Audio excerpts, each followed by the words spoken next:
তাবিজ ঝুলাবেন না, তাবিজ ঝুলাতে বিশ্বনবী নিষেধ করেছেন।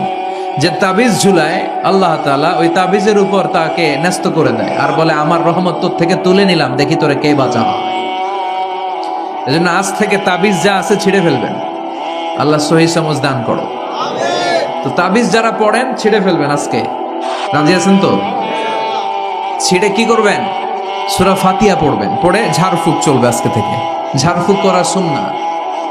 আর তাবিজ দেয়া হচ্ছে বিদআহ, যেটা বিশ্বনবী শেখায় নাই, সাহাবারা শিখায় নাই, ওইটাতে আমরা যাব না। ঝাড়ফুঁক করবেন। আয়াতুল কুরসি পড়লে জিনভূত আসতে পারে? কথা বলেন। সূরা ফাতিহা পড়লে আর অসুস্থতা থাকতে পারে? বিশ্বনবীর সাহাবারা একবার সফরে বেরোলেন। সফরে বেরিয়ে হঠাৎ দেখলেন মরুভূমির মাঝখানে কিছু লোক জটলা পাকিয়ে রেখেছে, একটা লোক শুয়ে আছে। আবু সাঈদ আল খুদরি ছিলেন ওই সফরের লিডার। বললেন কি হয়েছে? তারা বলল আমাদের নেতাকে সাপে কামড় দিয়েছে, আরেক বর্ণনায় বিচ্ছু কামড় দিয়েছে, বিষের ব্যথায় আমাদের নেতা মারা যাবে।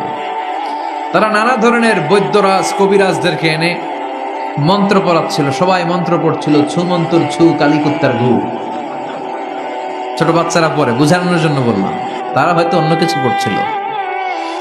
তো এই যে এগুলো পড়ে ফু দিলে কি ভালো হয়? কথা কন, আরো রোগ বাড়ে, ঠিক কিনা? বাচ্চার হাতে 2টা, গলায় 3টা, কোমরে 4টা, এগুলোর ওজনেই তো বাচ্চা অসুস্থ হয়ে যাবে। কথা বুঝতে পেরেছেন? আবার কোমরে লাগায়, এটারে কি বলে? কাইতন। কি কয়? তাগা। চাচাই বলতেছে তাগা। তাগা টাগা লাগাবেন না। সূরা ফাতিহা পড়ে আজকে থেকে ফু দিতে হবে। আমার মাইকের আওয়াজ নিশ্চয়ই শহরের অনেক দূর যাচ্ছে। মায়েরা বোনেরা শুনে রাখবেন, অসুস্থ আপনি সূরা ফাতিহা পড়ে ফু দেন। বিশ্বনবী রাতের বেলায় বিছানায় যাওয়ার আগে সকাল সন্ধ্যা 3 কুল পড়ে হাতে ফু দিতেন। এরকম 2 হাতটা একসাথে করে এখানে ফু দিয়ে মাথা থেকে শুরু করে মেসেজ করতেন পা পর্যন্ত, দেহের যতটুকু জায়গা যায়। সূরাতুল ইখলাস, সূরাতুল ফালাক, সূরাতুন নাস, এই 3টা সূরাকে একসাথে বলে কুল আস-সালাসা, মানে 3 কুল। কি বলে? এই 3 কুল পড়েন, যায় লিটন দেওয়ানের কাছে। কই যায়? লিটন দেওয়ান কিছু করতে পারে? তারপর হাতের রেখাতে অনেকে ভাগ্য বলতে চায়, এটা ভুয়া কথা। এই হাতের রেখায় কোনো ভাগ্য থাকে না। আপনারা শুনলেই কিছু মানবেন না, আপনারা কোরআন হাদিস দিয়ে যাচাই করবেন, দলিল খুঁজবেন। কি খুঁজবেন? দলিল। 1.5 কাঠার একটা জায়গা কুমিল্লা শহরে কিনবে, এটার দলিলটা ঠিক আছে কিনা দেখার জন্য পাগল হয়ে যায়। নিজে বোঝে না, আরেকজনের কাছে যায় যে পাক্কা বুঝে, দেখেন দলিলটা ঠিক আছে কিনা। তো 1.5 কাঠা জায়গার দলিল ঠিক আছে কিনা পাগল হয়ে গেল। যেই জান্নাতের দাম গোটা দুনিয়াটারে 10,000 বার বিক্রি করলেও জান্নাতের একটা চেয়ারের দাম হবে না, ঠিক কিনা? তো ওই জান্নাত আপনি পাবেন যেই আমল করে, ওই আমলের দলিল লাগবে না? কথা বলেন। তবে বিনয়ের সাথে, কারো কাছে যখন দলিল চাবেন বিনয়ের সাথে আগে বুঝে নিবেন কার সাথে কথা বলতেছেন। You have to know who you are talking with, you don't know who you are dealing with. অনেকে জানে না কার সাথে কেমন করে কথা বলতে হয়।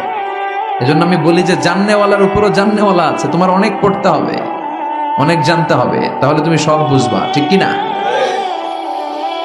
তো আমরা ঝাড়ফুঁক করব। আবু সাঈদ খুদরি বলল এই ছুমন্তর সু কালিকুত্তার ঘু, এটাতে কিছু হবে না। আমার কাছে এমন জিনিস আছে, এটা দিয়ে ফু দিলে ভালো করে দেয় কে? সবাই বলল তাহলে আমাদের নেতাকে ভালো করো। আবু সাঈদ খুদরি বলল তাহলে আমার ছাগল দিতে হবে, 1 পাল ছাগল। ওরা রাজি হলো। সবাইকে সরিয়ে উনি বসলেন। এই জীবনে প্রথম উনি রুকিয়া করেছেন। সূরা ফাতিহা পড়ে একবার ফু দিলেন, চোখ বন্ধ ছিল, সর্দারের চোখ খুলে ফেলেছে। আবার ফু দিলেন, এবার বসে গেছে, আবার ফু, হাঁটতে শুরু করছে, পুরা সুস্থ। সুবহানাল্লাহ পড়েন। 1 পাল ছাগল পেলেন, পথিমধ্যে একটা ছাগল জবাই করেও খেলেন। এরপর বিশ্বনবীর কাছে এসে মাসালাটা রিচেক করে নিলেন, ক্রস চেক, ডাবল চেক। আপনারা এখন ইউটিউবের সময় না, যে কোনো জিনিস সার্চ দিলেই সব পাওয়া যায়, আপনি জানতে পারবেন। একটা বিষয়ের উপর অনেকগুলো আলেমের বক্তব্য শুনবেন, ফলে ওভারঅল একটা ধারণা আপনি পেয়ে যাবেন। বুঝতে পেরেছেন? বিতিরের সালাত কয় রাকাত, অনেক মন্তব্য আছে, অনেক মতামত আছে। আপনি 5 জন স্কলারের কথা শুনেন, মোটামুটি একটা আন্দাজ পেয়ে যাবেন যে এটাই হয়তো হকের কাছাকাছি। গোড়ামি করা যাবে? ইসলামে গোড়ামি নাই। ইসলামের সৌন্দর্য হচ্ছে আত-তাইসির, simplicity is the beauty of Islam. সহজীকরণ হচ্ছে ইসলামের সৌন্দর্য। বিশ্বনবীকে যে কোনো অপশন দিলে সবচেয়ে সহজ অপশনটা নিতেন। সুবহানাল্লাহ পড়েন। বিশ্বনবীর কাছে এসে বললেন, ইয়া রাসূলুল্লাহ, সূরা ফাতিহা দিয়ে ঝাড়ফুঁক করে এক বর্ণনায় 100টা, আরেক বর্ণনায় 30টা ছাগল আমরা পেয়েছি। পথিমধ্যে একটা ছাগল জবাই করে আমরা খেয়েছি।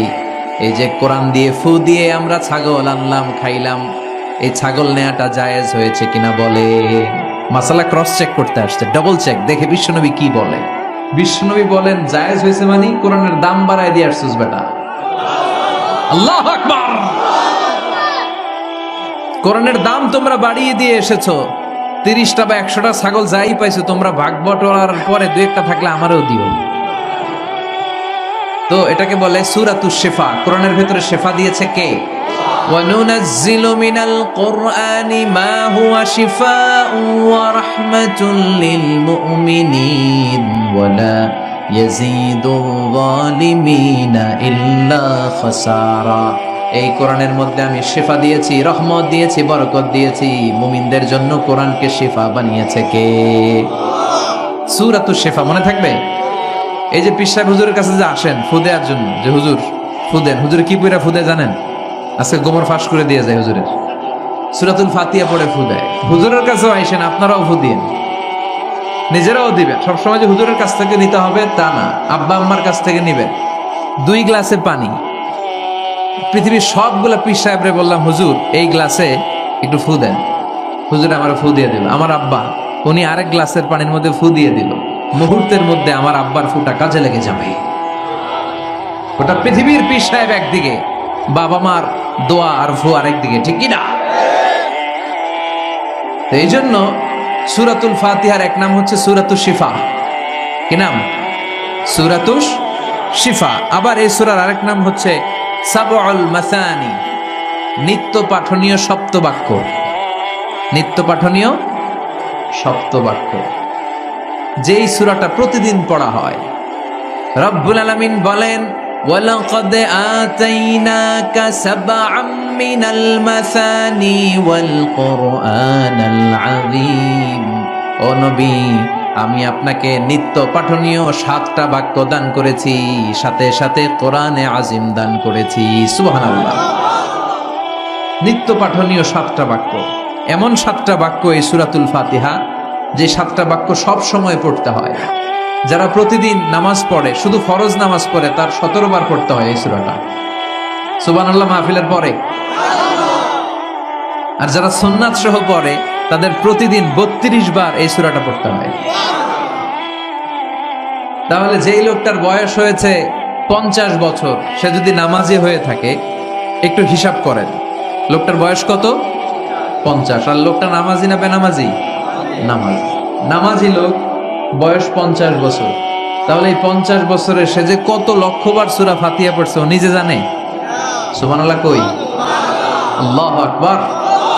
এমন সূরা যেটা প্রতিদিন পড়তে হয়। আবার বিশ্বনবী বললেন, লা তুহসা আজাইবুহু ওয়ালা তাবলা গরাইবুহু ফিহি মাসাবিহুল হুদা ওয়া মানারুল হিকমা। কোরআন এমন কিতাব, সূরাতুল ফাতিহা এমন সূরা, এই সূরার আশ্চর্যান্বিতার কোনো শেষ নাই। এই সূরা কোনোদিন পুরান হয় না।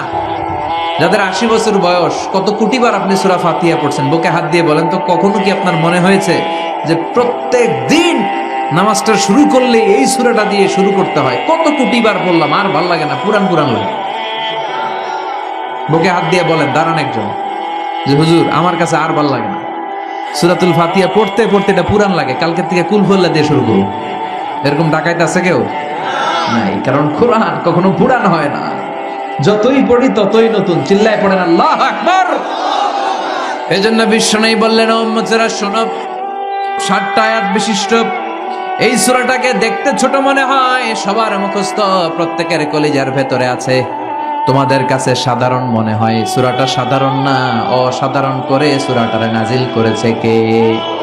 পড়েন সবাই, আউযু বিল্লাহি মিনাশ শাইতানির রাজিম, বিসমিল্লাহির রহমানির রহিম, আলহামদুলিল্লাহি রাব্বিল আলামিন, الرحمن الرحيم مالك يوم الدين إياك نعبد وإياك نستعين اهدنا الصراط المستقيم صراط الذين أنعمت عليهم غير المغضوب عليهم ولا الضالين চিল্লায় পড়েন আমিন আর জোরে আমিন।